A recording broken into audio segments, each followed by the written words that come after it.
Hey everybody, it's Bob again, and this time I am going to be talking about Hellshock number 2. Okay, we did. I did a video for Hellshock number 1 just a couple days ago, a week ago, something like that. Not too long ago, and the cover was iconic. It really was. I loved the cover. Again, I couldn't tell if they must have used some model's image or something like that, and then doctored it digitally to make it look like that. But it's was just an awesome cover. This one is not so bad, but what I see when I look at this is this was early 90s. They just started doing the digital coloring thing, and you had a lot of these graphic designers coming in, and all of this was kind of brand new. So no one really knew how to make some of this stuff look good, right? So it didn't. When I see this cover, I look at it and see like all of the early 90s CGI stuff before like Jurassic Park, right? Where you get like the Lawnmower Man, Johnny Mnemonic, all of this really cheap, low res 3D CGI or whatever that they just didn't know how to make look real. That's what I see with this. I just had to bring that up because I'm going to be bringing it up throughout this book because there's a lot of images that bring that on, and it's usually mostly around the digital fire, which you would see like look back on the Spawn movie, right? When Al Simmons gets shot, and in the very beginning, and his soul is like being dragged down into hell or whatever, and he's flying through these like flame tunnels and everything. That's the CGI that I am talking about, and that's what we see. What I see when I look at this type of stuff. So we are going to open. I do want to go on with this, right? It says here that the colors were by Jose Villarrubia, and then computer colors in color. Computer colors were done by In Color. Okay. The artwork that's in this book is gorgeous. Jay Lee is an awesome artist. I loved this artwork back in the 90s. I mean, he's a great artist now. And I love his artwork now. But I think I loved it more when it was kind of grittier and darker. And obviously, like, that's what he liked, since this book is kind of, an homage to, like, The Crow, right? It's like his version of The Crow, obviously. And, his artwork is awesome. I don't feel like this should have been computer colored. This could have been great if they had used like some watercolors or something on it. It just would have kind of looked awesome, or just black and white would have done just as well. The way that his artwork is or whatever, it works for that. When you like the coloring here, right? I feel like it just takes a little bit away from the image. But anyway, so we open up on this woman here. She's having a talk with somebody that we're not seeing, okay?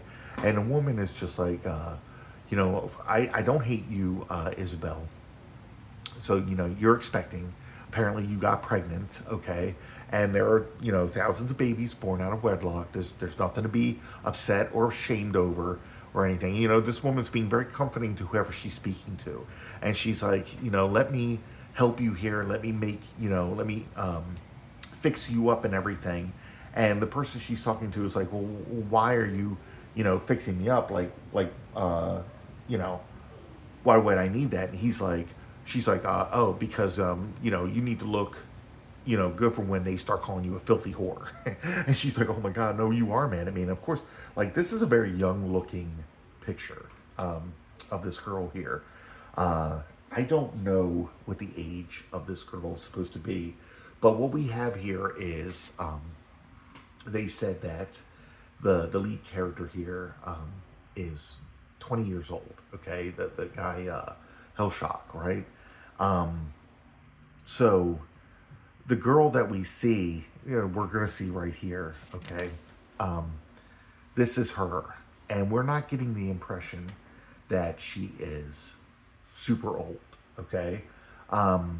So judging by this picture that looks like a young girl, okay? And then what we're seeing here, I'm going to place her at about 30 and say that, or maybe, 33, let's say that, and that, she was probably around the age of 13 or something like that when this angel came down and told her that she loved her and they apparently had sex. In the book, made love is what they say, but So this is her. This is the child that we saw on the first page, and she's talking about how this is not a dream that she's experiencing. These are not nightmares. These are her memories. Okay, she's rehashing what took place in the past. So this actually happened. I just want to go on record here. All of this is just awesome. Again, I don't know if Jay Lee was using some kind of photo reference and then drawing over it with his characters, because a lot of it just looks so perfect. The textures and everything that's on there. I don't know if it's just an image that was worked over with filters from Photoshop or something, but it looks great, right? And she's kind of just going through like what her mother said and everything. And while she's talking about, that she's only ever done this the one time, and she did it because this person, said that they loved her, and then she gave the baby up so that the baby would have a chance at life. So we're getting, the full story here that this child was given up for adoption, right? And then she's kind of rehashing that in her head. I do want to point out here, the lettering seems to have some issues throughout the book, and I'm not sure what took place there. I don't know if we're getting any of that on the first page here. Okay, so we have some where the bubbles go over the border, right? And then we have some where the bubbles don't go over the border, okay? Over here, we're getting the same thing. We have bubbles that go over the border, and then this is under the border. Like they didn't move it into position well enough. I do my lettering digitally through Photoshop, so I don't know if that's what they were doing as well. Most likely, I would say they were. We do have a letterer here, which is Richard Starkings and Comic Craft. So that gives me the impression that it was some kind of digital lettering that they were doing. Because I'm seeing that a lot in here. But as she's going through this and kind of talking to herself about her past and what happened, she's hearing a voice, right? A voice that's like, because she's like, oh, well, I burn in hell for what I've done. And this voice is like, you will burn in hell. You will both burn in hell together, right? So we don't know, like, what that is, okay? We cut back to the church where we left off the last issue because, remember, not much happened in last issue, okay? Last issue, you had a little boy being abused by a parent who ran away. And then you had a police officer who came to a church where a murder had taken place. That was it. That's all we got, and it was like an introduction to both. So we didn't get to see any story really pertaining to any of that. But here we have the priest who has been murdered, okay? And there was a guy standing in the shadows. So this officer named Danik Haight, okay, grabs this stranger up by the hair and has his gun pointed at him. And I gotta tell you, this one... I get what they were going for, because this is what you would get in one of these, gritty movies or whatever, is you have this, grim, gruff cop or whatever. The dialogue seems weird to me, right? But we also, again, here with the lettering, you can see here, it's not lined up with, this border or anything. But he's like, I've seen a lot of sick things in my life, scum, but killing a priest in his own church, that's below low. So before I drag you down to the precinct and you get some friggin' ACLU pimp to claim you're the product of a twisted family, we spend 2 years in a $3 million trial, then you option your life story as a movie of the week. Why don't you do everybody a favor and resist arrest? Come on, just a little. I'm like, okay, that's, wow, so overboard with that. I don't know. It does not read well today, and I actually kind of busted out laughing when that happened, or as I was reading this. But of course, as he's doing that, acting tough and thinks he's got the drop on this guy then just grabs him by the throat. He drops his gun. And what we're getting in these captions here is basically saying that he's running this, gamut of emotions right now, right? Because he's going through, intense pain from being grabbed by the throat. He's going through intense embarrassment, intense panic, all of this stuff, right? Because this guy got the drop on him and then throws him against the wall. Now... this guy, who, of course, we are going to know as, Hellshock or whatever, he is babbling. He is just saying crazy stuff. He's saying stuff, and then it's kind of like a second voice is coming in and talking about, things from the Bible. So, you know, we have a normal thing here where it's like, I didn't kill him. And it's like, it is not the place of the flock to tend to the fiends or to the fields, right? So it's like, okay, is that a Bible quote? Did he say that? And that's like a different voice, right? Because it's like a different bubble. And it's like the land should be plush and fertile. It's supposed to be, damn it. It's the way, right? It's crazy stuff. So even he says, you know, you're good, pal. You got that psychotic babbling down pat. But he just says, got that psychotic babbling pat. I think he meant down pat, right? It reads weird. Some of the dialogue in this book is not great. Again, Jay Lee did write this. It's his story. The artwork is amazing. I love the concept of it. I read all 4 issues of this. We're going to go through it. I think it would have worked better as a 3-issue miniseries over a 4-issue miniseries, because the first issue literally did nothing. It told us nothing, but gave us some, you know, pretty good artwork. But anyway, as this guy is babbling on with this psychotic stuff or whatever, he grabs the gun back up and he's like, by the way, thanks for resisting. And he puts a bullet straight in his head and takes him out, okay? Now we cut back to the little kid. If you remember, like I said, this kid was being abused by one of his parents. We're not sure which one because we never actually see that. But he ran away and he got scared by a homeless guy. So he kind of ran into, looks like he ran into the sewers or something. And he was like, you know, sitting there hiding in a pipe when he hears this voice. And I think the voice scared him, so he took off running. But he realizes that it's not, you know, this homeless guy that was chasing him. It's actually him, you know, that he looks exactly like him. So now we cut back to the church. The paramedics have come. They're taking him out. He looks much more beaten up than what we saw in the book. He got grabbed by the throat. He got thrown against the wall. I'm guessing this guy has, you know, super strength and everything. But, oh, no, I'm sorry. You know what? I messed up because that whole time he was psychobabbling, he is beating the shit out of him. I forgot that because he doesn't look that beat up here. The blood's like really faint or whatever. So yeah, I'm sorry. He's pounding the crap out of him while he's doing this psychotic babbling stuff, and then gets shot. So he's being taken away, and he's like, you know, hey, I caught the perp. I shot him. You know, he's dead. You don't have to worry about him. You know, I'm sorry I had to go that way or whatever. But he killed a priest. It was him or me. And this other officer's like, what the hell are you talking about? There's like nobody in there but the priest. And the guy's like, no, I shot him in the head. He's dead. He's in there. And they're like, no, there's nobody in there. Like, are you, like, what happened to you? Did you get hit harder than you think? Now, I'm going to point out again here because we have a lot of these bubbles just not lining up with, like, that's not lining up, but it's not that bad. But this, why is this cut flat if it's, I'm feeling like it's supposed to be butted up against there, but it's also bleeding over into this panel. This one was moved up instead of like being down where it belongs.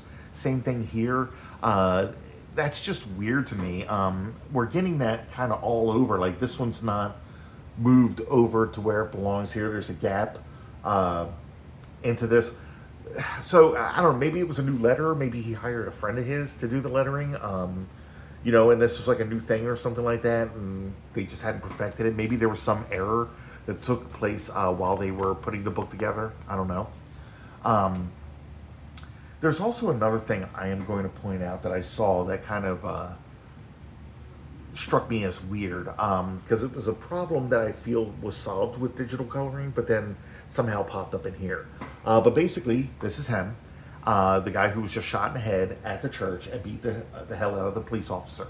And he's kind of just going through, like, this narration here is talking about how there's been several instances in his life where he should have been killed, right? Like, he was stabbed, he was hit by a car, he was drowned, all of this stuff, but he never dies. You know, he always gets better. And then he's also wondering why he seems to have super strength, and why he can only seem to think clearly whenever he, like, is near death or whatever. You know, after that, he's kind of crazy. Like, there's too many voices in his head and everything, you know, and he's, you know, collapsing into this pile of junk because, you know, just like Spawn, right?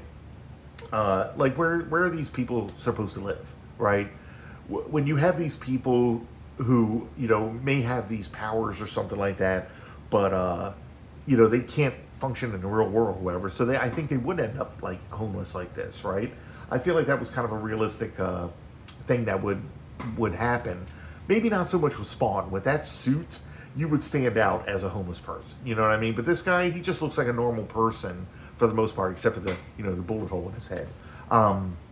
we cut back to this woman who's now making like a pot of tea, and she's thinking about tracking her son down. She's remembering that, 20 years ago to the day, she put him up for adoption and given birth to him or whatever. And she's like, I guess I could look for him. And she's wondering how much something like that would cost. And then, of course, this voice comes back out again. And he's like, cost? Let me share with you what our love has cost me. Damnation, right? And here we go. We have this, Spawn movie CGI flame back here that just looks so insanely cheesy. It just doesn't look. I don't even know what any of this is. I don't know if this is supposed to be like flames kind of dancing around her head. I don't know. Again, early digital coloring. So it comes off as very weird, right? I don't know.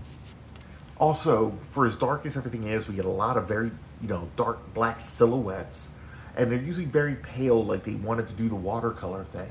I just, again, feel like it probably would have been better with watercolor. But everybody was doing the digital coloring thing, and we saw how good it looks in other books. So I guess he wanted to go with the same thing. Now we're back at the hospital and of course we're at room 237, so I'm guessing Jay Lee is a Stanley Kubrick fan or a Shining fan. But there's a knock at the door, and this person just comes in, and it is the nun from earlier at the church. And the nun is visiting this police detective who's in the hospital, again, for getting his ass kicked by this person that killed the priest, right? And he's like, look, I'm really sorry, what happened to this priest in your church. I didn't know him personally or whatever, but I'm sorry for anybody who would have, been killed in that manner. And this nun is like, that guy wasn't that great, and we're not going to miss him.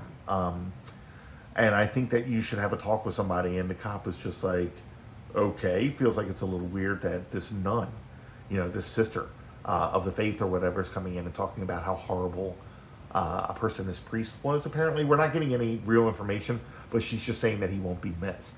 But this, there is a thing here, and I don't know if it's going to show up on camera, but right here around the nun's head, you can see this coloring, and you can see how there's a difference. There's a lighter here, and then there's the black, right?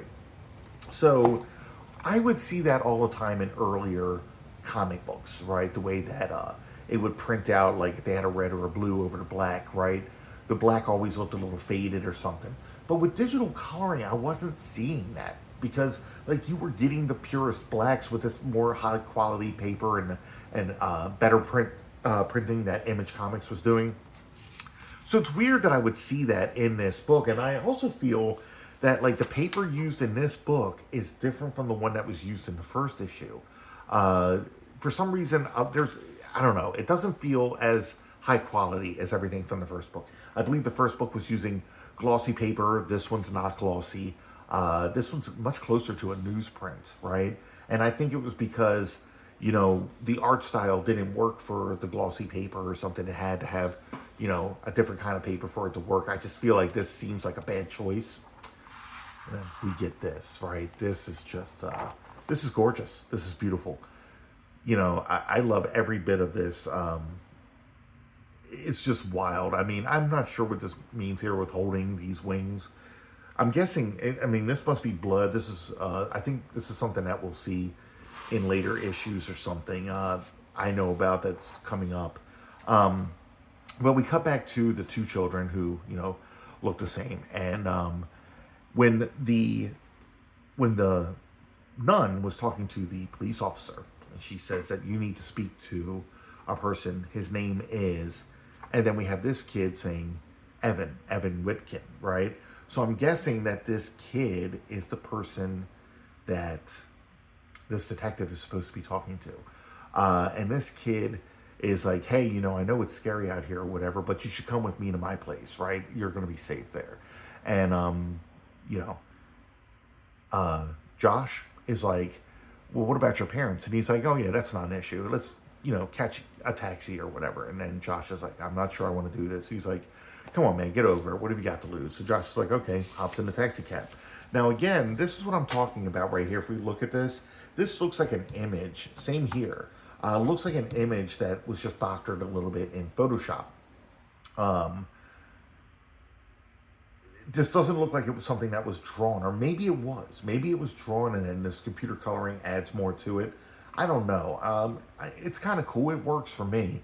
It just seems a little, weird. We cut back to this woman whose name escapes me. We heard it in the beginning. Actually, I'm just gonna check it out here. Right, her name's Isabel. Okay, so we cut back to Isabel, and we get a narration bubble that tells you she's in the bathroom, because we really can't tell. She's just in front of a mirror. I guess she's talking to the voice. Okay, she knows who this voice is, and she's like, I don't understand. You told me you were an angel. You told me you loved me that night. That was the first and last time I ever did anything like that with anybody. And this voice is saying, I did love you. I do love you. But it was explained to me that what we did was wrong, and now I was banished from where I was and put into hell for all eternity to suffer for what I did. And this girl, Isabel, was like, yeah, I'm sorry. And the voice is like, don't be sorry. Don't you dare destroy what we had by apologizing for it. Again, I love Jay Lee's artwork, right? It's awesome. It's just a bunch of scratchy ink or splashed ink or whatever, and he can make it look gorgeous. And I love this type of thing, right? This is so wild. This is such a minimalist thing to show like creases from this dress or whatever and how it's coming across the floor. I just think it's awesome, okay? And then we finally see that the bathroom mirror here is, now a window to hell, where we're seeing all these horrible 90s digital flames, right? They did not know how to do fire in this, and they're doing whatever they can to try to make it look good. But he's like, I've suffered 100,000 torments for our love. Every time they pick me apart and feast on my entrails, it all grows back so I can go through it again.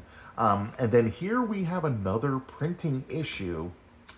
And I think I know what happened here, because I use a thing in Photoshop called stroke, and that's to get an outline around, something that you've put out there. And I think that they may have done that like twice, or it's bled together on here. And I think that's what happened, because you can see that the font here is all messed up where it's not messed up here. So I did notice that. So like the lettering in this book, honestly, it's kind of fucked up, but it doesn't hurt much of anything. The book still looks gorgeous because of Jay Lee's artwork.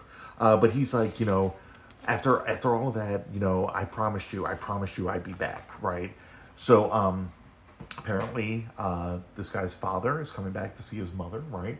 And we have him sitting here in this pile of garbage, basically going through his life again, and he starts hearing a voice, and the voice is saying that tonight heaven will reclaim its son. And he's like, oh, so finally I'm going to die.